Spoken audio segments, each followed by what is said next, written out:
What brings you to the Mount Pleasant Tea Party Powwow? What brings me here? I got a notification that there's going to be upwards of 300 liberty-loving patriots going to convene on the Soaring Eagle Casino in Mount Pleasant. Well, there's no question there's more than 300 here. I can tell you that right now. Do you consider yourself more active in state or local or federal politics? Myself, most likely local. Mostly local? Okay. Are you involved politically in any campaigns right now? Not yet. Are you considering some? I am. Are you considering running? Not at this point, no. Not at this point, but you have people that you would support? Absolutely. Would you have aligned yourself traditionally before the Tea Party activity started in 2009? Yep. Would you have aligned yourself traditionally with Republicans, Libertarians, Democrats, any other party? Before I looked into it any deeper, I was initially a Democrat, moved to the Republican Party for some traditional values, and when I got even deeper into it, I found myself more libertarian and more liberty-minded. You're a liberty man. Good. Now, have you been following the federal shenanigans and the shutdown and what have you? A little bit, yeah. Okay. What do you think of Ted Cruz? Ted Cruz, fantastic, wonderful. Do you think he made a mistake? Do you think Mike Lee made a mistake? Not at all. These guys set the tone. They set an example of what our Republican Party should have done. With the House of Representatives holding the purse strings. A $17 trillion debt and climbing is just unfathomable. What congressional district are you in, Tab? District 4. You're in District 4, so you have Dave Camp. Okay.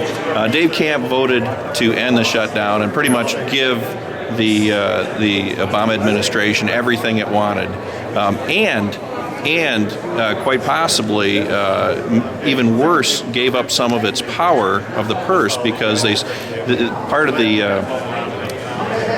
the package was that the Treasury, under extraordinary circumstances, can spend money without congressional approval. What do you think of that? I think he made a mistake. I don't feel like we got anything out of that. So many people campaigned on repealing or altering this Obamacare, this national health care, and we're getting to the end of the game. One more tool we could have used. They didn't act on it. I think it's just a big mistake. Dave Camp is being faced by Peter Konecny. Are you planning on assisting Mr. Konecny in his campaign? As much as possible, as much as they'll have me. I think Peter thinks he's a great candidate, constitutionalist. I think those are more people like that we need to send to Washington. Getting back to the state, Governor Snyder spent the entire summer lobbying state senators and other legislative leaders to advance the Medicaid expansion for the state of Michigan. Now, he makes the argument, of course, that it was to help support the state's budget, and it will actually be a little bit of a windfall for the state for a couple of years. But beyond that, we're expected to lose a couple $100 million a year. What do you think of that effort? Another mistake. I think that's something that we're going to have to deal with after Mr. Snyder is gone.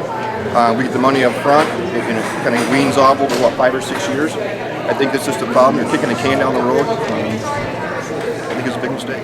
Now, with regards to Governor Snyder, if he is the candidate for the Republicans this next go-round as an incumbent, would you expect that you would vote for him, a third party, or even possibly the Democrat Mark Schauer? Remains to be seen. We'll have to see who shows up, who wants to run, bring their message. Have you heard anything about any other candidates looking to take on Mr. Snyder? I haven't personally. Thanks, Ted. Thank you.